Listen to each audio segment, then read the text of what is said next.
Teoría del vínculo, Enrique Pichon Rivière. Capítulo 1. Consideraciones generales acerca del vínculo. Para poder actuar desde el punto de vista de la higiene mental, debemos conocer con exactitud qué tipo de ansiedad afecta al grupo social que estamos investigando en relación con la locura. Mientras no conozcamos cuáles son las fantasías básicas sobre la locura que tiene dicho grupo, no podremos actuar desde el punto de vista higiénico, y menos aún desde el punto de vista profiláctico. Cada paciente describe su enfermedad a través de su propia experiencia y el psiquiatra, a través de esta información, construye una determinada hipótesis patogénica. Por ejemplo, puede adjudicar a determinadas situaciones familiares la génesis de su enfermedad mental, pero en la medida en que el psiquiatra no tenga métodos de verificación y confrontación que configuren la estructura de una investigación científica, siempre estará dando vueltas sobre las mismas cosas. Así, se explica que el psicoanálisis, aunque sea el método que tiene más posibilidades de investigación en profundidad, haya contribuido tan escasamente al desarrollo de una psiquiatría social por faltarle la verificación y confrontación necesarias, que solo se le puede proporcionar precisamente un trabajo social. En realidad, en este momento se está enseñando la psiquiatría en sus dos aspectos. Es imposible realizar una labor en profundidad si se prescinde del método psicoanalítico, así como es imposible que este método tenga una operatividad científica definida si no se lo confronta y verifica permanentemente con un trabajo social paralelo. Un instituto de psiquiatría bien organizado tiene que contar entre sus secciones con la de investigaciones sociales. Cualquier situación de tensión particular que se desee investigar debe llevarse a cabo dentro del contexto social en que las cosas suceden, es decir, en el afuera.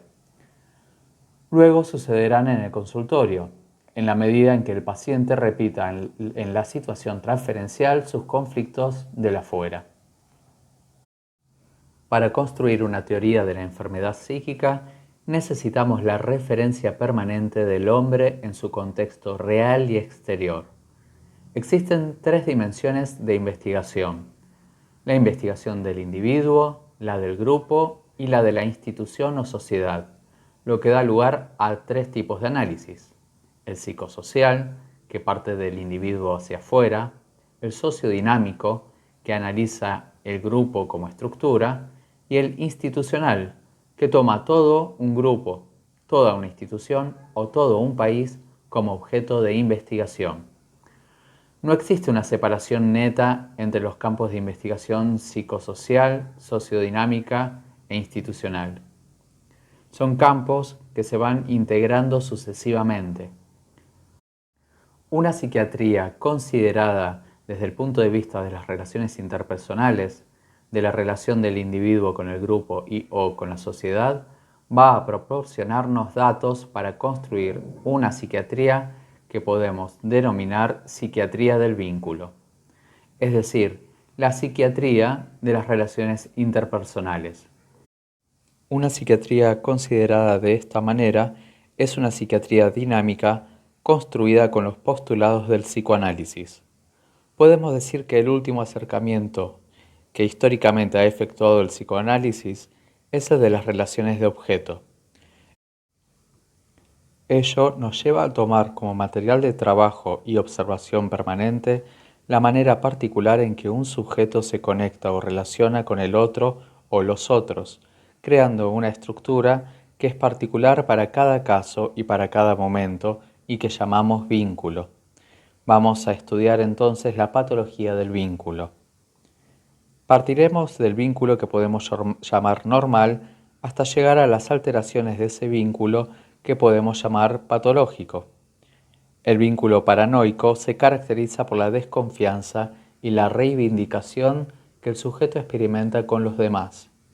El vínculo depresivo se caracteriza por estar permanentemente teñido de culpa y expiación, en tanto que el vínculo obsesivo se relaciona con el control y el orden. El vínculo hipocondríaco es el que el sujeto establece con los otros a través de su cuerpo, la salud y la queja. El vínculo histérico es el de la representación, siendo su característica principal la plasticidad y la dramaticidad. Detrás de la representación se expresa una fantasía que está actuando por debajo. O sea que el paciente está queriendo decir algo, está representando algo con la sintomatología. En la histeria de angustia, el vínculo se caracteriza por el miedo a todo, que en cierto momento se localiza en un determinado sitio. El miedo de la fobia puede ser la fobia del adentro, la claustrofobia, o la fobia del afuera, la agorafobia. Todas las demás fobias derivan de estas dos, pero esta característica de la angustia frente al vínculo, cuya ansiedad es en el fondo la desconfianza, no aparece fenomenológicamente como tal, sino como miedo.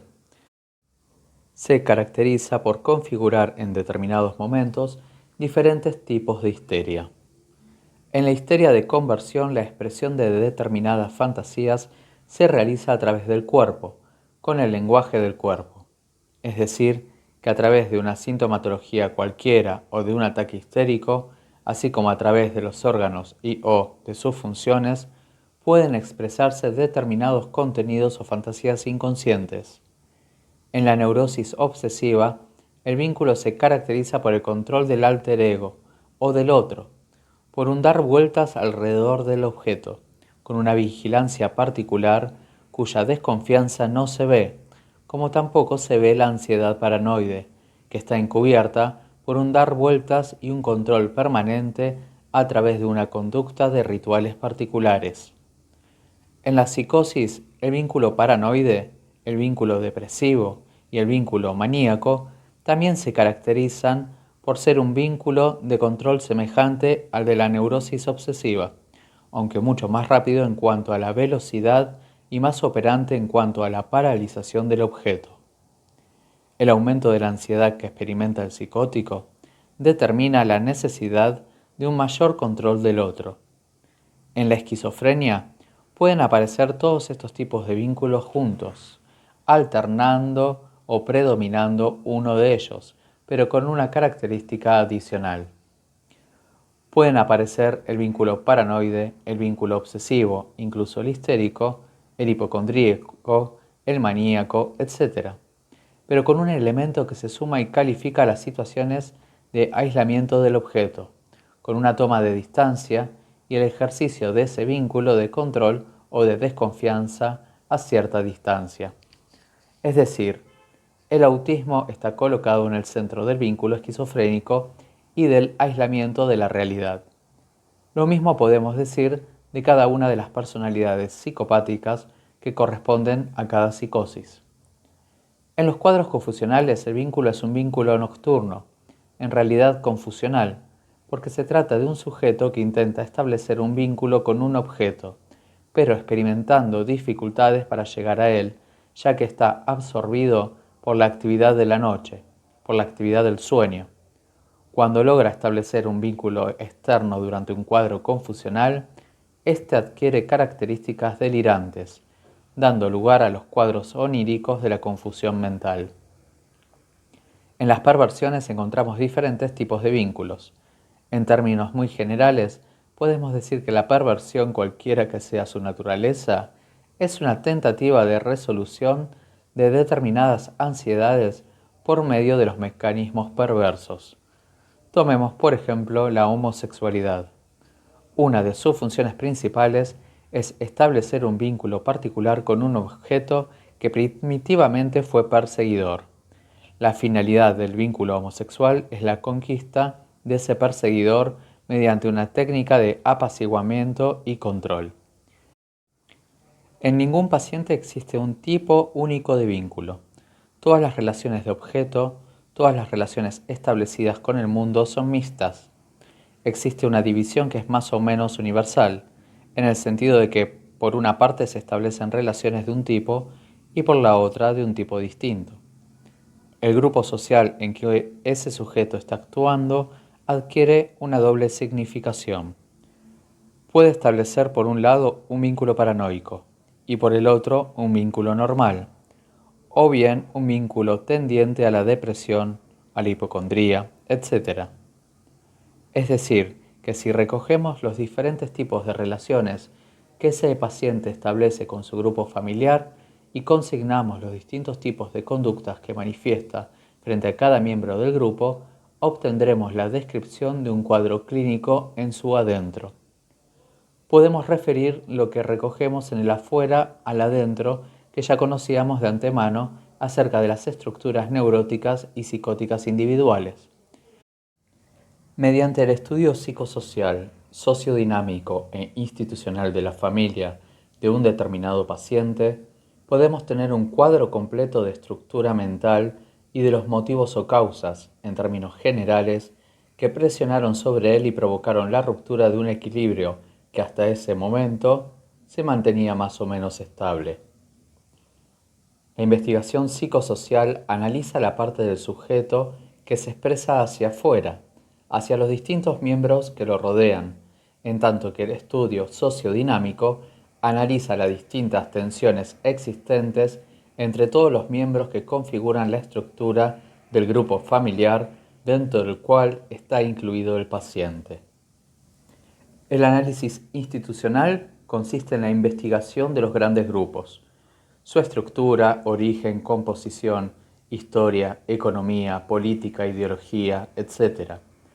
El estudio de la sociología puede dividirse en macrosociología, que estudia las grandes instituciones y los grandes grupos, y microsociología, que estudia los grupos más restringidos o pequeños, inclusive los grupos familiares.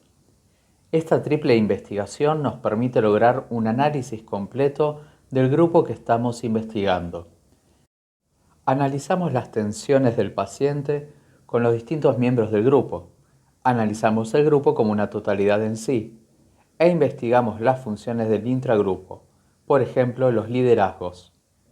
Estudiamos la influencia del padre o la falta del mismo, el liderazgo de la madre, de un tío, de un hermano, de un amigo, etc.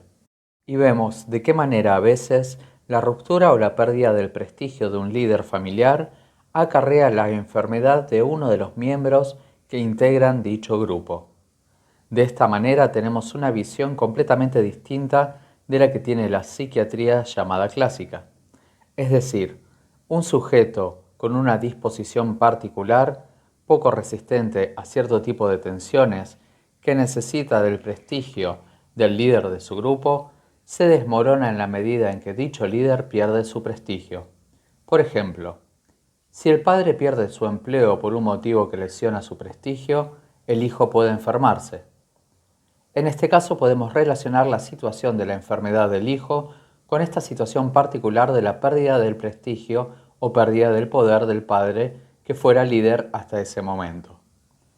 Podemos mostrar un esquema de familia que se mantenía en un determinado equilibrio hasta que en un momento dado se produce la ruptura interna con pérdida de dicho equilibrio, surgiendo tensiones que desencadenan una psicosis particular en uno de sus miembros. O sea que la aparición de una psicosis dentro de un grupo familiar tiene que estar relacionada con el hecho de la pérdida del prestigio del líder, al mismo tiempo que con la totalidad de lo que sucede dentro de dicho grupo. La psicosis es el emergente nuevo y original que aparece como consecuencia de la ruptura del equilibrio familiar. Por eso, cuando tratamos a un psicótico vamos descubriendo poco a poco que dicho psicótico, a través de su psicosis, se transforma en cierta medida en el líder de su grupo familiar. Asume funciones de liderazgo por el hecho de ser miembro más enfermo. De esta manera, vemos con frecuencia cómo un paciente internado, sea en un hospital o en un sanatorio, controla a su medio familiar y empieza a mandarnos a su familia. Hace que seamos molestados por ella, que perdamos la paciencia e inclusive que nos peleemos con la familia o con el enfermo, provocando en nosotros una conducta irracional en la acepción común de la palabra. A través de las manifestaciones personales de este paciente comprendemos su estructura total. Un delirio en un paciente puede comprenderse como una tentativa de reconstrucción de su mundo interior y exterior, como una estructura total. Las tensiones que acarrearon su enfermedad vuelven a aparecer en el contexto del delirio, transformado y distorsionado, pero expresándose de nuevo como tentativa de resolución de un determinado conflicto. No es solamente su mundo individual lo que el delirante trata de reconstruir a través del delirio, sino toda la estructura, en primer lugar la familiar y secundariamente la social. El delirio solo puede ser comprendido de esta manera, al entenderse las tensiones anteriores a la eclosión de la psicosis. Podemos considerar al paciente que enferma como un representante de una estructura tanto individual como familiar, y en la medida en que se conozca esa estructura, ambos aspectos podrán manejarse como dos partes de la misma. Descubrimos que el paciente, a través de sus familiares, envía partes de él colocadas en los otros a averiguar sobre su estado psíquico. Con los mismos términos es posible interpretarle esta situación a la familia. Causa sorpresa ver hasta qué punto ello resulta comprensible para los miembros del grupo familiar y de qué manera se liga la comprensión total del grupo cuando se interpreta como dos partes, una la que está internada y otra la que está afuera. Todo se organiza en una estructura, en una gestalt, en la que una parte es el paciente y el resto la familia. Se forma así una totalidad, y el manejo de ello como totalidad y de la enfermedad como un emergente de dicha totalidad hace posible un manejo dinámico en espiral dialéctica de la situación médico-paciente. Es necesario estudiar las tensiones internas del grupo familiar y analizar en qué momento se ha producido la ruptura del equilibrio del grupo, así como los motivos de dicha ruptura.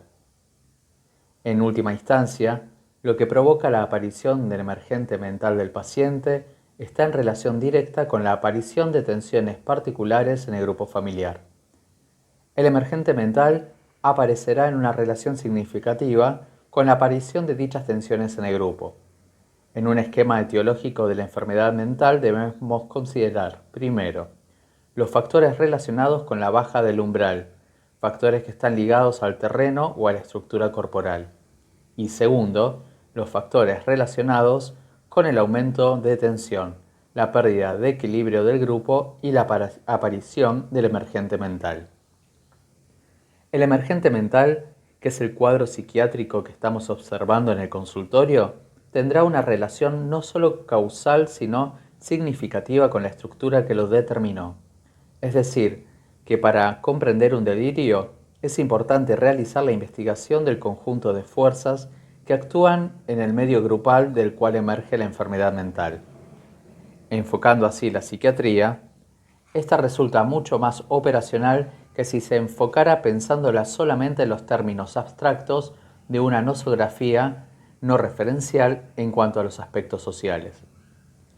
El significado de una actitud delirante puede y debe comprenderse y referirse a la estructura de la cual emergió ese delirio.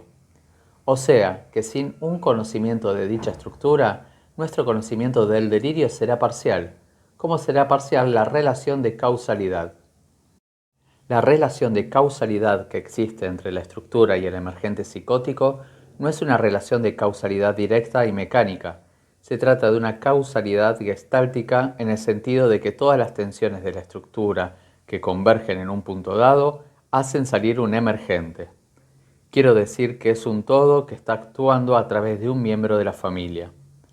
Es la totalidad de las tensiones creadas por el desajuste de una estructura familiar, por ejemplo la pérdida del liderazgo del padre, lo que produce una movilización de tensiones en dicho grupo.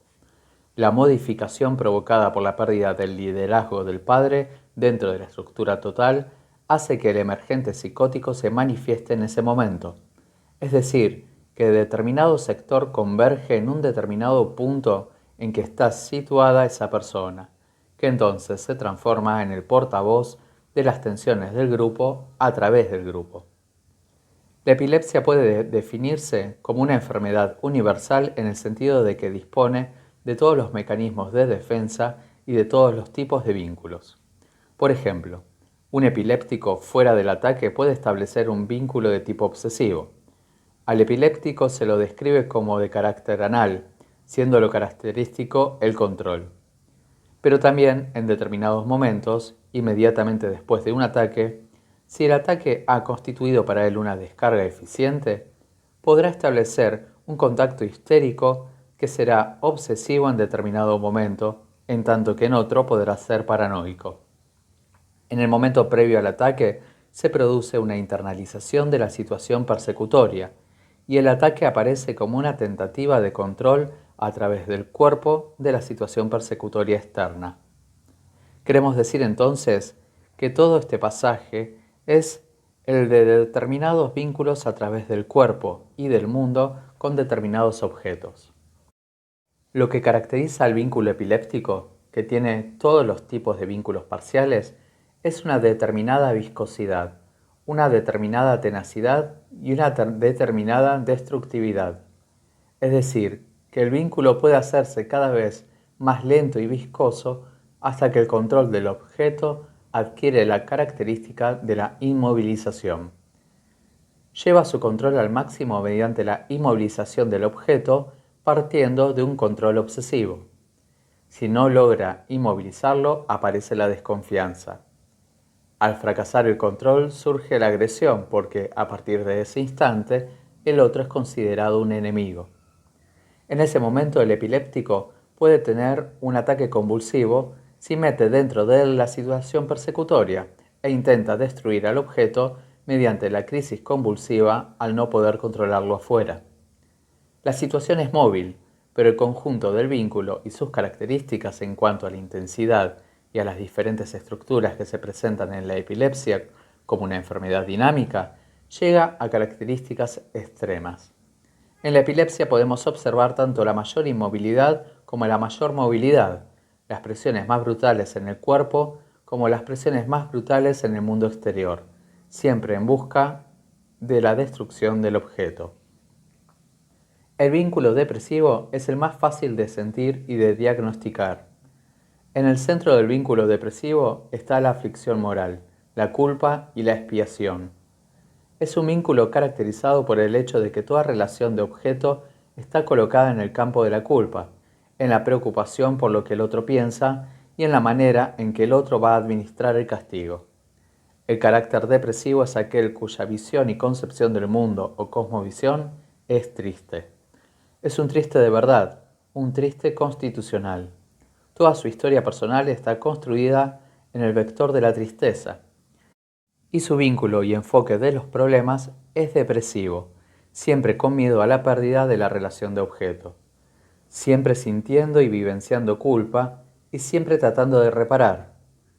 Si este estado adquiere las características de un sufrimiento permanente e intenso, decimos que se trata de una neurosis depresiva o de una psicosis depresiva. El problema es de cantidad y compromiso de la personalidad total. Entre caracteropatía y psicopatía no existe ninguna diferencia, ya que en realidad se trata de lo mismo. Los sujetos afectados, si hablamos en términos de sujeto y objeto, expresan a través de su conducta, a través de sus vínculos, características menores que las de los cuadros correspondientes. Son cuadros menores en los cuales lo que está comprometido no es el juicio, sino la conducta, en el sentido de que no hay actividad delirante, formulación del vínculo en términos de delirio, sino que el sujeto vive esa situación directamente. Por ejemplo, el carácter histérico es el que mejor caracteriza ese tipo de vínculo que es la representación, es decir, la posibilidad de expresar a través del cuerpo una serie de situaciones, fantasías y emociones. Podemos decir que el lenguaje histérico es el lenguaje del cuerpo.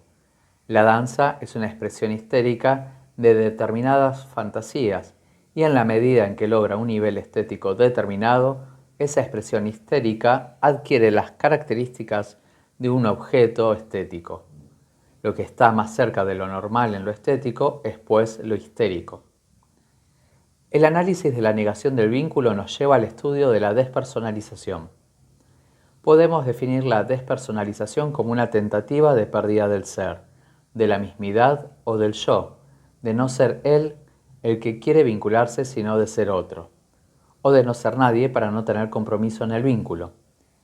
Tenemos entonces una patología de la despersonalización mucho más amplia, en el sentido de que cualquier vínculo de cualquier clase, paranoide, depresivo, histérico, en un momento dado puede recurrir a la despersonalización como única defensa frente al vínculo que se está configurando. En la epilepsia, cuando la agresión disminuye como tentativa de destrucción de la situación persecutoria, puede aparecer la despersonalización como última tentativa de ligar el afecto al objeto del vínculo. Es decir, yo no lo odio, o bien el que lo odia no soy yo.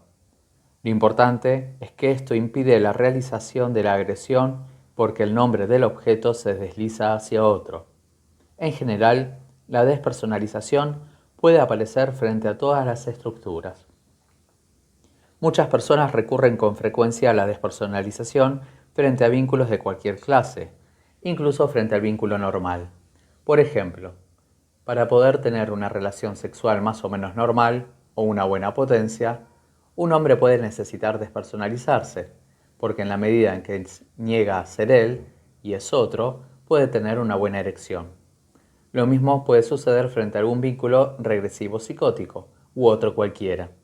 Es decir, que la despersonalización considerada en términos de vínculo es un recurso al que apela el yo para defenderse, para negar su mismidad o self frente a un vínculo cualquiera, en una estructura cualquiera y ante un objeto cualquiera. Si observamos atentamente, comprobamos que la despersonalización no es permanente. A veces existe en un clima de despersonalización que está expresado afuera. Decimos entonces que es un clima de desrealización. La despersonalización se proyecta, una vez producida dentro, en cualquier vínculo en el mundo exterior. En ese caso no es ya uno mismo el que aparece como distinto, sino el mundo. Ese es el comienzo de la actividad delirante. El mundo no es ya como antes. No soy yo, son ellos. Es el mundo el que está cambiando y entonces las cosas empiezan a volver desde afuera en virtud de la reintroyección, pero vuelven distintas porque están desrealizadas. Al entrar de nuevo las palabras que vienen desde afuera, que son las palabras de él, y al no reconocerlas como propias sino como provenientes de otro, se crea el estado alucinatorio. El momento en que recibe el eco de sus propias palabras, pero como palabras distintas, porque las ha despersonalizado adentro y desrealizado afuera, es la situación alucinatoria. Lo mismo acontece respecto de todas las intencionalidades colocadas en el otro en la situación paranoica. El paranoico se queja de todo lo que los otros conocen de él, como lo demuestra la adivinación del pensamiento, el eco del pensamiento y todos los síntomas del delirio de la acción exterior, resultantes de cosas colocadas en objetos externos que funcionan como depositarios y que luego el propio yo del sujeto niega que le pertenezcan. ¿Qué es el vínculo normal? Para comprenderlo debemos partir del análisis de una de las principales características de las relaciones de objeto, el objeto diferenciado y el objeto no diferenciado, es decir, de las relaciones de independencia y de dependencia. Se dice que un objeto en una relación adulta normal es un objeto diferenciado, o sea que tanto el sujeto como el objeto tiene una libre elección de objeto. Para comprender bien este punto es necesario partir de la otra situación extrema, la situación de máxima no diferenciación, situación que llamamos parasitaria y que luego se transformará en simbiótica. Cuando el niño depende totalmente de su objeto madre, deposita partes internas en ella, y cuando la madre hace otro tanto, es decir, deposita en el niño partes internas de ella, se produce entre ambos un entrecruzamiento de depositaciones, creándoseles a cada uno de ellos dificultades para reconocer lo que es suyo propio. La situación extrema sería la de la primera relación del niño con el pecho de la madre, estableciéndose inicialmente una situación parasitaria, que luego se vuelve simbiótica en el sentido de que hay intercambio de situaciones emocionales y de afecto. Si esta situación de simbiosis va disminuyendo, se llega a un momento en que el objeto y el sujeto tienen un límite preciso. no están ya confundidos entre sí, sino diferenciados. Ahora bien, ¿de qué manera se establecen vínculos entre objetos totalmente diferenciados? Es probable que no nos sea posible definirlo porque tales vínculos son inexistentes, y ello nos lleva a la paradoja de que el sujeto más maduro alcanzaría una diferenciación total con respecto a los otros objetos. Se le crearía, por consiguiente, una situación de alejamiento que nosotros, desde nuestra posición no madura, podríamos calificar de indiferencia. Una pareja de objetos totalmente diferenciados entre sí tendría una independencia afectiva, a la vez que social y económica. La existencia de un hijo crearía entonces, en esa estructura de dos diferenciados, la unión simbiótica a través del hijo. El vínculo de la confusión es en realidad el vínculo con el sueño, en un estado crepuscular o estado intermedio, donde el sujeto está vinculado con los objetos internos y al mismo tiempo hace esfuerzos para conectarse con los objetos externos de la vigilia. Si fracasa en ese pasaje del sueño a la vigilia y queda en un estado intermedio, nos encontramos con el estado crepuscular, donde se mezclan relaciones objetales del tipo normal de la vigilia con las del tipo del sueño. Por eso el delirio onírico aparece como una mezcla de experiencias internas con experiencias reales. Es muy difícil que un delirio onírico sea totalmente onírico, ya que por estar colocado sobre una pantalla de la realidad, también la realidad está dando elementos a ese delirio onírico. Nos encontramos así con todos los grados del sueño, desde la confusión marcada hasta el estar despierto.